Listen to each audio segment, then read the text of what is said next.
Iran Israel যুদ্ধে উত্তপ্ত গোটা বিশ্ব।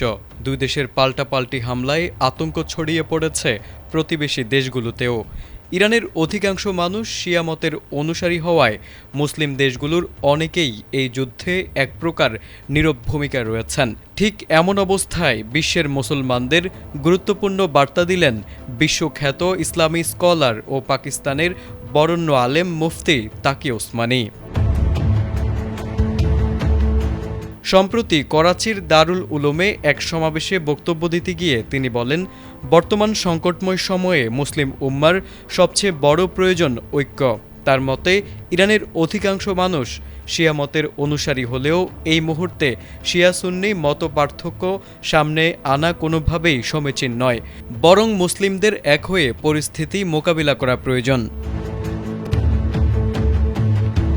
মুফতি তাকি উসমানী বলেন, আজ সবচেয়ে গুরুত্বপূর্ণ বিষয় হল মুসলমানদের এক থাকা।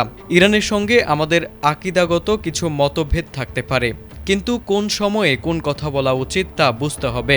তার মতে বর্তমান পরিস্থিতিতে বিভক্তি নয়, বরং ঐক্যই মুসলিম বিশ্বের শক্তি। ইরানে হামলার প্রসঙ্গ টেনে তিনি বলেন, যুক্তরাষ্ট্র ও ইসরায়েল ইরানের উপর হামলা চালিয়েছে শুধু মতাদর্শগত পার্থক্যর কারণে নয়, বরং তারা ইরানকে মুসলিম বিশ্বের একটি শক্তিশালী প্রতীক হিসেবে দেখে। তার ভাষায়, ইরান এই আগ্রাসনের বিরুদ্ধে শক্তভাবে দাঁড়িয়ে আছে, তাই মুসলিম বিশ্বেরও তাদের সমর্থন জানানো উচিত।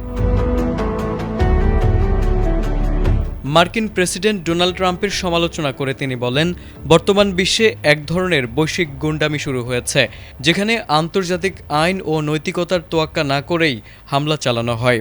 তিনি মুসলিম উম্মাকে বেশি বেশি দোয়া করার আহ্বান জানিয়ে বলেন, এটি মুসলিম বিশ্বের জন্য একটি বড় পরীক্ষা। মুসলিমরা যদি ঐক্যবদ্ধ হতে পারে, তবে কোনো শক্তি তাদের ক্ষতি করতে পারবে না। তারেক আজিজ, এটিএন বাংলা।